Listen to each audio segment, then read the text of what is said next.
ನಮಗೆಲ್ಲ ಒಳ್ಳೆ ಸಮಯ ಬಡವ್ರಿಗೆಲ್ಲ ಸೈಟ್ಗಳು ಕೊಟ್ಟವ್ರೆ, ವ್ಯಾಪಾರದವ್ರಿಗೂ ಸ್ವಲ್ಪ ಲೋನ್ಗಳು ಕೊಟ್ಟವ್ರೆ, ಗಾಡಿಗಳು ಕೊಟ್ಟವ್ರೆ. ಒಳ್ಳೇದಾಗಲಿ, ಸಿ ಎಮ್ ಆಗಲಿ ಚೆನ್ನಾಗಿರಲಿ. ನಾವು ಕುಂಬೋರ್ಕಿ ಎಷ್ಟು ನಾವು ನಮಗೆಲ್ಲ ಮನೆಗಳೆಲ್ಲ ಕೊಟ್ಟವ್ರೆ, ಚೆನ್ನಾಗದೆ, ಏನು ತೊಂದರೆ ಇಲ್ಲ ಸರ್. ಎಣ್ಣೆ ಒಂದು ರೇಟ್ ಜಾಸ್ತಿ ಒಂದಷ್ಟೇ. ಈಗ ಸಾಹೇಬ್ರು ಬರಲಿ, ಎಣ್ಣೆ ಒಂದು ರೇಟ್ ಕಮ್ಮಿ ಮಾಡಲಿಲ್ಲ ನಮಗೆ ಬಡವ್ರಿಗೆ. ಅದೊಂದು ನಮ್ಗೆ ಕೇಳ್ಕೊತಾ ಇರೋದು. ಸ್ವಾಮಿ ನಮ್ಮ ಭಾರಿ ಸಂತೋಷ ನೋಡ್ರಿ. ಹಳಬರು ಆಡಿ ಮಾಡಿ ಮಾಡಿ ಮಾಡಿ ಜನಗಳ ಕಣ್ಣಲ್ಲಿ ಕೆಟ್ಟದ್ದು ಅನ್ಸ್ಕೊಬಿಟ್ಟವ್ರೆ.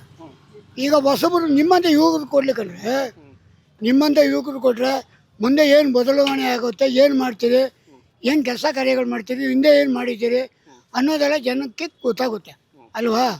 ಆ ಮಹಾನುಭಾವ ಪುಣ್ಯಾತ್ಮ ಆಗಬೇಕು.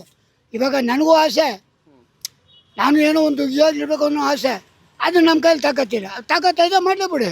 ಬಾಂಬ್ ಹಾಕಿದ್ರೆ ಬಂಡೆ ಸಿಡಿತದೆ, ಆ ಮಹಾನ್ ಭಾವ ಕಣ್ಣು ಬಿಟ್ಬಿಟ್ರೆ ಬಂಡೆ ಸಿಡಿತದೆ. ಅಷ್ಟು ಪವರ್ಫುಲ್. ಅಂಥವ್ರಿಗೆ ಮುಖ್ಯಮಂತ್ರಿ ಪದವಿ ಕೊಡಬೇಕು, ಅವರು ರಾಜಭಾರ ಮಾಡಬೇಕು.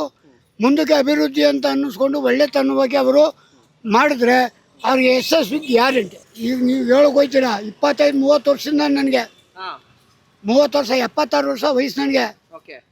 ಅರ್ಧ ವಯಸ್ಸಿಂದ ಅವ್ರು ನೋಡ್ತಾ ಇದ್ದೀನಿ. ಇಲ್ಲಿ ನಮ್ಮ ಕನಕಪುರದಲ್ಲಿ ಕೆಲಸ ನಡೀಬೇಕಾದ್ರೆ, ಅಕ್ಕಪಕ್ಕ ಹಳ್ಳಿ ಕೆಲಸ ನಡೀಬೇಕಾದ್ರೆ, ಜನಗಳಿಗೆ ಸಹಾಯ ಸಪೋರ್ಟು ಮಾಡಬೇಕಾದ್ರೆ ಅವ್ರು ಬಿಟ್ಟರೆ ಇನ್ಯಾರೂ ಇಲ್ಲ ಸರ್. ಅವ್ರು ಬಿಟ್ಟರೆ ಇನ್ಯಾರೂ ಮಾಡೋಕ್ಕಾಗಲ್ಲ. ನಾನು ಮಾಡ್ತೀನಿ ಏನು ಮಾಡ್ತಾರೆ ಅವರು? ಏನು ಎಲ್ಲ ಬರೀ ಕಿತ್ಕೊಂಡು ತಿನ್ನೋದೆ.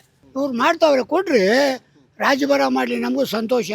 ಕೆಂಪೇಗೌಡರು ಮಗ, ಅಭಿವೃದ್ಧಿ ಆಗಬೇಕು, ನಮಗೂ ಒಂದು ಹೆಸರು, ನಮಗೂ ಒಂದು ಕೀರ್ತಿ, ನಮಗೂ ಒಂದು ಪ್ರತಿಷ್ಠೆ.